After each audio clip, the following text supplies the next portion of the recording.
Hi sewing friends, I'm Karina from Lifting Pins and Needles. Welcome back to my channel. Today I want to show you a dress, but before I show you the dress, I'm wearing a cardigan again because it's freezing.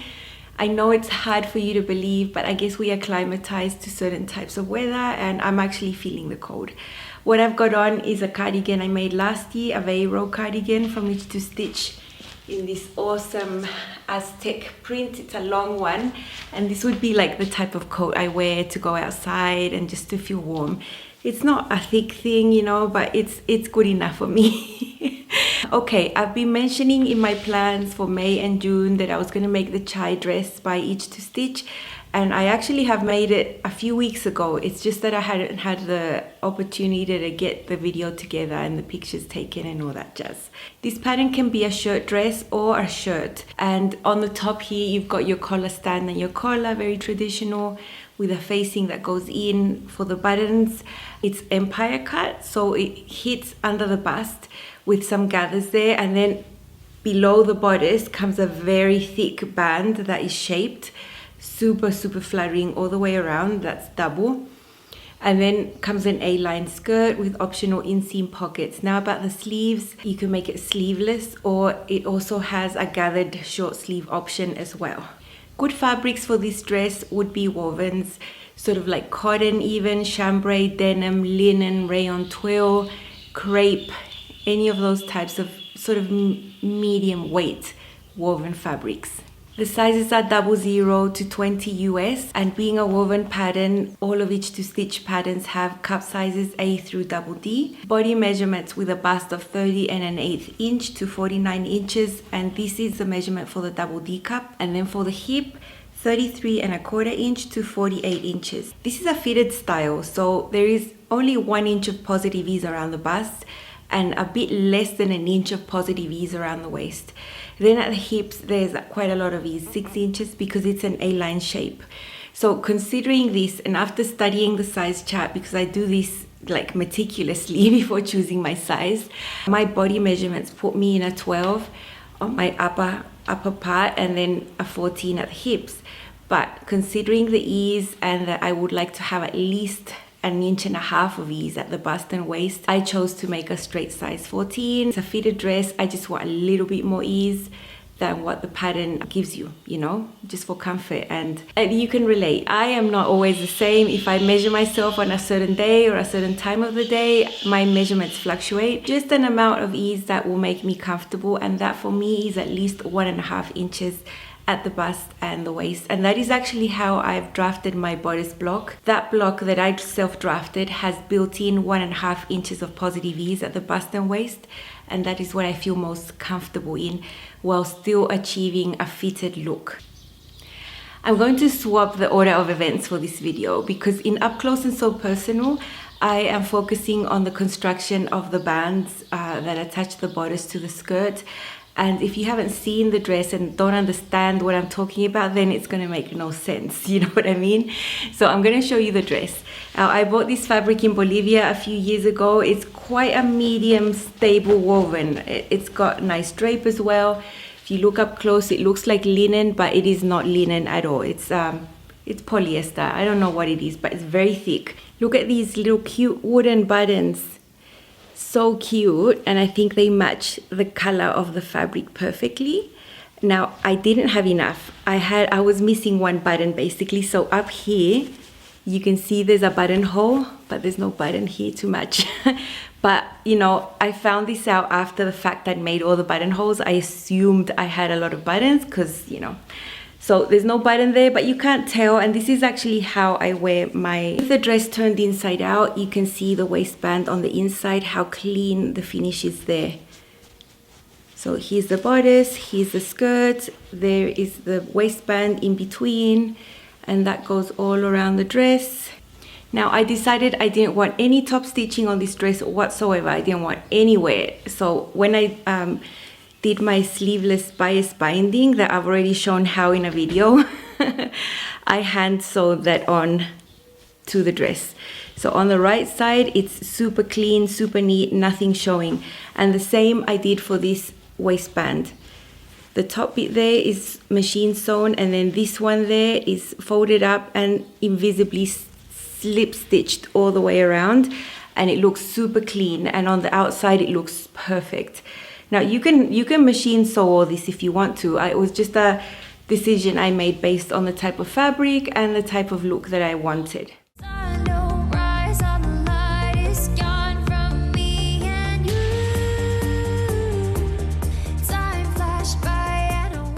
The skirt has a length at 22 inches, the original length. I think that is a little bit short for me.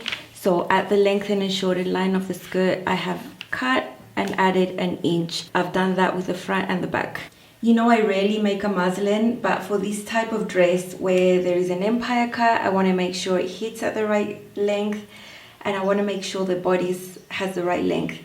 With these types of designs like this, it's just harder to flat measure, so I just did the muslin and figured out I needed to shorten my bodice by ½ inch. So basically this is the bust comes under here, and I felt this was too long for me. So at the shorten and lengthen line that is provided there, I cut it and I overlapped by ½ inch. So that is the adjustment I made. I have my bodice semi-assembled. This is the front piece there. The shoulder seams are attached, the side seams are attached. I have fused interfacing there on the center front. This will be folded in like that, like a little facing for the button band. Done that on both sides. And now underneath this bodice, there is a band, like a thicker waistband. Now on the front piece, you can see some gathers there. This creates the volume for the bust. So the slight change I've done is that the gathers were distributed in a smaller area. I added in from the notches that you had gather. I sort of did my gathering stitches an inch further this way and this way so that my gathers spread out a little bit more. When I was playing with it, I thought that looked better on me. So I have my band pinned there. The band here has been sewn on the side seam, and that matches the side seam from the bodice. Same as there, and I have everything ready there to go and sew that. I'm just going to do a basting stitch, smaller than what the seam allowance has. So the seam allowance is ½ inch. I'm probably going to do it at ½ inch just to hold that in place. And then I'm going to tell you why. You can see that I've sewn the outer band, the one I was showing you previously, with a smaller seam allowance. So you can see it there attached to the bodice. Now when I flip this around again, you can see my pins are holding in the inner band. There's 2 bands, and I have a little accident there, but luckily I can hide that within the seam allowance, so that is very fortunate. So what is under here is the inner band. There are 2 thick waistbands, which is going to give it a really clean finish. There you can see the inner band has a guiding stitch, and it's been pressed up at the ½ inch mark. There are some notches there that I've marked in pen. It's going to help me put the skirt together later on. And all the side seams have been matched. You can see that that's how it looks on the outside of the dress. And when I flip this around, this is how it looks in the inside. So you can see that that seam there, just under the bodice, is going to be enclosed within this double band, and it's going to be really neat. So the bodice is almost done. I have sewn on the bands. You can see how neat this looks inside. The seam is enclosed in there, and the internal band has been pressed up, as you can see. So basically, this short one that goes inside will be covered by the facing there. I need to now go and attach the skirt pieces onto the external band. So I'm going to flip all this business up, pretend it's not there, all the way up, and then just unite the skirt pieces, the back one, the front on the side, and then the other front, unite those side seams, and then go ahead and unite to there. Here are the pieces for my collar stand. I have 2 pieces there. I've only interfaced one of them. I prefer a bit less stiffness around my neck. And then I have the upper collar and the under collar.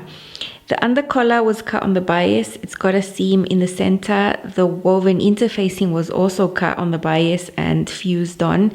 And now when you put the under collar on top of the upper collar, there is a little slight difference in size. So the under collar is a little bit smaller. So when you sew here, there and there, you need to ease that in. And what is that going to do? That is going to favor the outer collar. So when the collar is folding nicely, you're not going to see the under collar. It will just be the outer, and the seams here will be sort of tucked in underneath. So that's really good. Before attaching on the skirt to the bodice, before doing this actually, I went ahead and did the collar. So it's all on there, the collar stand with the collar. This is the under collar, the seam, and because it's on the bias and it's a tad smaller here, it makes that seam go back. So it's really nice. So I finished that, fiddled with that, and now I've done my skirt. I've done the side seams there on the skirt, both sides, and I've pinned it onto the bodice, onto the outer band, the one you're seeing there. So pinned, matching up the side seams there, and this inner one, the one that's folded in, is just flapping around there. Now after I've attached that, I'm actually going to press this seam up, bring this down, and I am going to slip stitch all that in there. I don't want top stitching or anything on the other side of the dress. So I'm going to take the time and just finish that really neatly by hand.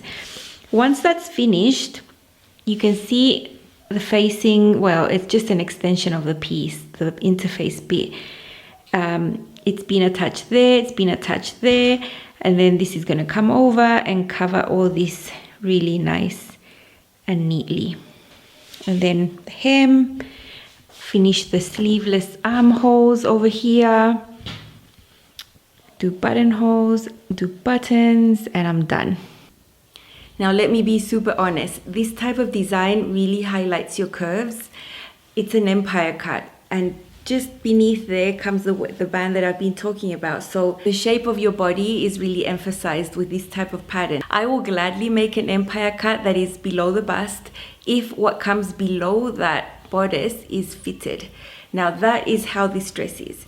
Now, there are other empire line styles where it's, you know, beneath the bust, and then you have this big thing or like gathers and a lot of volume, and that can be controversial. That style could be controversial, but basically this band that comes below the bust here, I know how to draft this, but basically it's part of the bodice has been separated, or the volume of the bust has been taken to the gathers, and then the waist darts that would be around this area have been removed to create that shaped band. So this is how this dress is. It's really fitted below the bust. So it makes for a tiny waist. It makes for longer legs. You know, it has its benefits, but it does really, really highlight curves. And I'm gonna just insert a clip here of me showing you how it looks, and then I'll be right back. I made my dress sleeveless. This is the collar up close. It's got a collar stand with the collar piece. So I would never actually wear it like that, and that's why I didn't even put a button or buttonhole there. I started there because this is how I would wear it. Okay, here you can see a full length. It's really hard to get myself in a full length shot. I've chosen to make mine just above the knee. The skirt is A-lined, just enough volume. It's not a full skirt. And the feet at the back is really nice with that wide band it has across here. So here is the band that comes under the bust, and from here is empire line. Tell me what you think about empire line bodices. They can be super flattering for a lot of people, but I know there's a bit of controversy around this type of design. I think some people have fixed ideas and steer away, or for others it can be super flattering, or they think it's a really good style. I've told you what my thoughts are and how I like to wear them. Fitted and then fitted below that bodice. So, you know, I've been wearing empire line bodices since I was pretty young, and I use them on knit style dresses and on woven. So let me know what your thoughts are on empire bodices. Not a bad thing, not a bad thing if it's designed right and drafted right like this one is. Okay, that's what I wanted to show you, the chai dress, really cool shirt dress. I will be making it again as a shirt as well. I have to explore that option. I really want to make one in linen. I think linen looks really, really good with this type of style with collars, and any shirt, really, shirt dress in linen looks amazing. This is a winter dress for me, sort of, and that is how you're going to see it styled in the lookbook. I had a lot of fun putting stuff together to go with it. All me made, of course, all me made.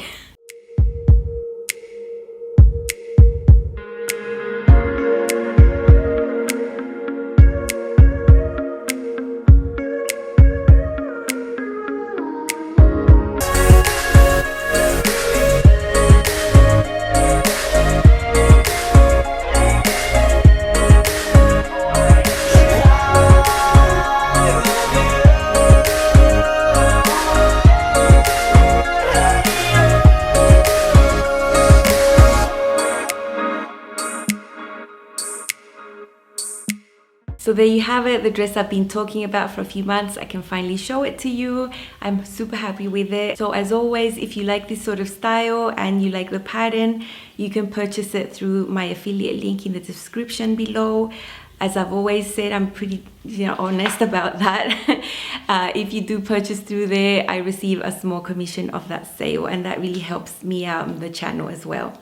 Please subscribe to the channel. I am always providing twice or thrice weekly videos here. Lots of content, lots of practical sewing goodies. So subscribe, like, share, tap on that bell so you never miss a sewing tip. Thank you so much for watching. Bye, and I'll see you soon.